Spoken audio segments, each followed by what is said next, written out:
Welcome back to clean news MP. चलिए देखते हैं मध्य प्रदेश की 25 फटाफट बड़ी खबरों को। इससे पहले आप न्यूज को कहां से देख रहे हैं, हमें कमेंट में बताना बिल्कुल ना भूलें। साथ ही हमारे फेसबुक पेज को भी फॉलो करें। फेसबुक पेज का लिंक डिस्क्रिप्शन में दिया गया है। अब 2025 में स्टैच्यू ऑफ यूनिटी तक क्रूज का संचालन कर सकेगी मध्य प्रदेश सरकार। मध्य प्रदेश सरकार राज्य के मुख्य आकर्षण ओमकारेश्वर में स्टैच्यू ऑफ वननेस से गुजरात में स्टैच्यू ऑफ यूनिटी तक नर्मदा नदी पर लगभग 130 किलोमीटर का अंतर्राज्य क्रूज चलाएगी। पर्यटक दोनों गंतव्यों के मध्य ग्रामीण पर्यटन अनुभवों का आनंद ले सकेंगे। स्टैच्यू ऑफ वननेस से धार के कुक्षी तक पर्यटकों को सड़क मार्ग से लाया जाएगा। राज्य सरकार जिस तरह से तैयारी कर रही है, इससे तो साफ है कि वर्ष 2025 में ही स्टैच्यू ऑफ यूनिटी तक क्रूज का संचालन किया जा सकेगा। मध्य प्रदेश में 25 फरवरी से हितग्राही संपर्क अभियान चलाएगी भाजपा। लोकसभा चुनाव में 400 पार नारे के साथ मध्य प्रदेश की सभी 29 सीटों पर विजय हासिल करने के लक्ष्य को पूरा करने भाजपा ने तैयारियां शुरू कर दी हैं। झाबुआ में प्रधानमंत्री नरेंद्र मोदी के द्वारा लोकसभा चुनाव का शंखनाद करने के बाद प्रदेश भाजपा नई रणनीति पर काम कर रही है। लोकसभा चुनाव की तैयारी को लेकर गुरुवार को प्रदेश भाजपा कार्यालय में प्रदेश पदाधिकारियों की बैठक आयोजित की गई। ब्लड कैंसर समेत 400 से अधिक बीमारियां जुड़ेंगी आयुष्मान भारत योजना में। आयुष्मान भारत योजना में हर तरह के ब्लड कैंसर सहित लगभग 400 प्रकार की बीमारियां और जुड़ेंगी। 1 अप्रैल से इन बीमारियों के उपचार की सुविधा हितग्राहियों को मिलने लगेगी। मध्य प्रदेश में आयुष्मान भारत योजना का संचालन करने वाला राज्य स्वास्थ्य प्राधिकरण इसके पैकेज तैयार कर रहा है। इसमें लीवर और पेट संबंधी बीमारियों के अतिरिक्त सर्जरी, किडनी और कैंसर जैसी बीमारियों के पैकेज शामिल किए जाएंगे। ऑर्डिनेंस फैक्ट्री जबलपुर वायुसेना के लिए एरियल बम बनाने की तैयारी में जुटी। ऑर्डिनेंस फैक्ट्री जबलपुर भारतीय वायुसेना के लिए शक्तिशाली 250 किलोग्राम क्षमता के एरियल बम का उत्पादन करने की तैयारी में जुटा है। ये पहली बार होगा। इस क्षमता के बमों को फैक्ट्री आकार देगी। इससे पहले OFG 120 किलोग्राम क्षमता के करीब 200 बम भारतीय वायुसेना के लिए अपनी सहयोगी इकाई मुरादनगर फैक्ट्री को बनाकर दिए थे। इंदौर में सज रहा मिलेट्स मेला, ग्राहकों को मिलेंगे रसायन मुक्त उत्पाद। इंदौर के ढक्कनवाला कुआं स्थित ग्रामीण हाट बाजार में 23 फरवरी से 3 दिवसीय जैविक और मिलेट्स उत्पादन पर आधारित मेले का आयोजन किया जा रहा है। ये मेला जैविक महोत्सव के अंतर्गत आयोजित होगा। इसमें जैविक और प्राकृतिक रूप से खेती करने वाले किसान और उत्पादक शामिल रहेंगे। मेले में मिलेट्स के उत्पाद भी रहेंगे। सीएम डॉक्टर मोहन यादव बोले, उज्जैन के माध्यम से पूरे मध्य प्रदेश में उद्योगों की मालिका बनाएंगे। मुख्यमंत्री डॉक्टर मोहन यादव गुरुवार दोपहर उज्जैन आएंगे। उन्होंने 1-2 मार्च को उज्जैन में होने वाली क्षेत्रीय इन्वेस्टर समिट और 40 दिवसीय विक्रम व्यापार मेले की तैयारी पर कहा कि उज्जैन के माध्यम से पूरे प्रदेश में उद्योगों की मालिका बनाएंगे। केवल MOU साइन नहीं करेंगे, बल्कि भूमि पूजन और लोकार्पण भी करेंगे। जीत की खुमारी से बाहर आना है, बीजेपी कार्यकर्ताओं को अहम निर्देश। एमपी बीजेपी ने लोकसभा चुनाव के लिए मेगा प्लान बनाया है। अगले हफ्ते से लोकसभा के लिए बनाए क्लस्टर्स की बैठकें शुरू होंगी, जिसमें शामिल होने के लिए बीजेपी शासित राज्यों के सीएम और डिप्टी सीएम प्रदेश आएंगे। वीडी शर्मा ने कार्यकर्ताओं से कहा कि विधानसभा में मिली जीत की खुमारी से बाहर आना है। हर दिन का टारगेट पूरा किए बगैर चैन मत लो। 100 दिन पूरा समय अब पार्टी को देना है। उज्जैन, इंदौर सहित 11 रेलवे स्टेशन का वर्चुअली भूमि पूजन करेंगे पीएम। उज्जैन रेलवे स्टेशन का जल्द कायाकल्प होने वाला है। 26 फरवरी को उज्जैन, इंदौर, नागदा और खाचरौत सहित रतलाम मंडल के 11 रेलवे स्टेशन का पीएम मोदी वर्चुअली भूमि पूजन करेंगे। उज्जैन स्टेशन पर यात्रियों के लिए अच्छे वातावरण के साथ रेस्टोरेंट, शॉपिंग मॉल और रेस्ट हाउस बनाया जाएगा। प्लेटफॉर्म पर महाकाल का प्रसाद, नान काउंटर, सुविधा केंद्र, प्रसिद्ध कंकु मेहंदी, नमकीन और भैरवगढ़ प्रिंट के स्टॉल लगाए जाएंगे। फैमिली कोर्ट का अहम फैसला, पत्नी देगी पति को गुजारा भत्ता। एमपी की एक फैमिली कोर्ट ने पति पत्नी के विवाद में पति के पक्ष में अहम फैसला सुनाया। कोर्ट ने पत्नी को आदेश दिया कि वो भरण पोषण भत्ते के रूप में पति को हर महीने 5,000 रुपए देगी। 2020 में नंदिनी व अमन की लव मैरिज हुई थी। इसके बाद नंदिनी के झगड़ों से अमन की पढ़ाई छूट गई। इस पर 2023 में अमन ने कोर्ट में केस दायर कर कहा कि वो बेरोजगार है, जबकि नंदिनी ब्यूटी पार्लर चलाती है, उसे गुजारा भत्ता दिया जाए। एमपी के 150 से ज्यादा warehouse blacklist. MP खाद्य नागरिक आपूर्ति और उपभोक्ता संरक्षण विभाग ने प्रदेश के 150 से ज्यादा वेयर हाउस को ब्लैकलिस्ट कर दिया। इसमें जबलपुर के करीब 16 वेयर हाउस हैं। रबी विपणन वर्ष 2024-25 के लिए इन वेयर हाउस को न तो उपार्जन केंद्र बनाया जाएगा, न ही भंडारण की अनुमति होगी। ब्लैकलिस्ट किए गए गोदाम संचालकों ने पिछले साल जानबूझकर अनाज खराब किया था। इन गोदामों में कीटों के उपचार के लिए व्यवस्था नहीं थी। भोपाल में झुग्गी बस्ती में 110 घरों पर चला बुलडोजर।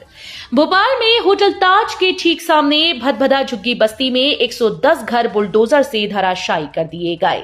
इन घरों के मालिकों ने जिला प्रशासन को सहमति दी है। झुग्गी बस्ती में पहले भी 30 घर गिराए गए थे। बता दें कि यहां से एनजीटी ने 386 घरों को हटाने के आदेश दिए हैं। कुछ मकानों के मालिकों को चांदपुर बैरसिया इलाके में जमीन दी गई, कुछ को मुआवजा दिया गया है। लहसुन की ऊंची कीमत ने बढ़ाई किसानों की चिंता। चोरी के डर से खेतों में लगवाए सीसीटीवी कैमरे। पूरे देश में लहसुन के भाव आसमान पर हैं। लहसुन को लेकर सिर्फ खरीदार ही चिंतित नहीं, बल्कि किसान भी घबराए हुए हैं। दरअसल किसानों को डर सता रहा है कि लहसुन की बढ़ती कीमत के बीच कहीं उनकी चोरी न शुरू हो जाए। इसलिए किसान अब खेतों में सुरक्षा के इंतजाम करते दिखाई पड़ रहे हैं। हाल ही में मध्य प्रदेश के उज्जैन से हैरान करने वाली घटना सामने आई। यहां पर किसानों ने अपने लहसुन के खेत में सीसीटीवी कैमरे लगवा दिए। ग्वालियर को पहली बार मिला आर्किटेक्ट सेंटर, 100 से ज्यादा रहेगी टीम। ग्वालियर में आर्किटेक्ट गतिविधियों के साथ अब शहर विकास में सहयोग मिलेगा। The Indian institute of architects ने ग्वालियर सेंटर के लिए स्वीकृति प्रदान कर दी है, जिसके बाद अब ग्वालियर की एसोसिएशन का गठन किया जाएगा। इसको लेकर पिछले 6 माह से प्रयास चल रहे थे और IIA के स्टेट चैप्टर की ओर से स्वीकृति पत्र जारी कर दिया गया।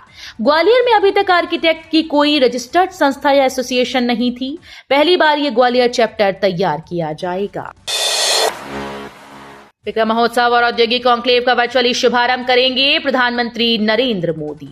मध्य प्रदेश में निवेश को आकर्षित करने के लिए अभी तक ग्लोबल इन्वेस्टर समिट का आयोजन होता रहा, पर पहली बार मुख्यमंत्री डॉक्टर मोहन यादव की पहल पर क्षेत्रीय औद्योगिक कॉन्क्लेव की शुरुआत हो रही है। 1 मार्च को उज्जैन में विक्रम महोत्सव के साथ ये 2 दिवसीय कॉन्क्लेव होगा, जिसमें फार्मास्यूटिकल, खाद्य प्रसंस्करण, डेयरी, धार्मिक पर्यटन, मेडिकल डिवाइस सहित अन्य क्षेत्रों में निवेश की संभावनाओं पर फोकस किया जाएगा। इंदौर पहुंची 10 इलेक्ट्रिक बसेस। बीआरटीएस को बनाया जाएगा देश का पहला ग्रीन मोबिलिटी कॉरिडोर। इंदौर का बीआरटीएस जल्द ही देश का पहला ग्रीन मोबिलिटी फ्रेंडली कॉरिडोर बन जाएगा। हम बीआरटीएस पे चलने वाले सभी बसेस को इलेक्ट्रिक बसेस से बदल रहे हैं। इसकी शुरुआत हो चुकी है। 10 इलेक्ट्रिक बसेस इंदौर पहुंच भी चुकी हैं। जल्द ही 40 बसेस आ जाएंगी। ये जानकारी निगमायुक्त हर्षिका सिंह ने दी। उज्जैन में लगने वाली है विश्व की पहली वैदिक घड़ी। 1 मार्च को पीएम नरेंद्र मोदी करेंगे वर्चुअली उद्घाटन। भारत की पहली वैदिक घड़ी उज्जैन की प्राचीन वेधशाला में स्थापित की जा रही है। हिंदू कालगणना और ग्रीनविच पद्धति की दोनों घड़ियों का समय एक साथ देखा जा सकेगा।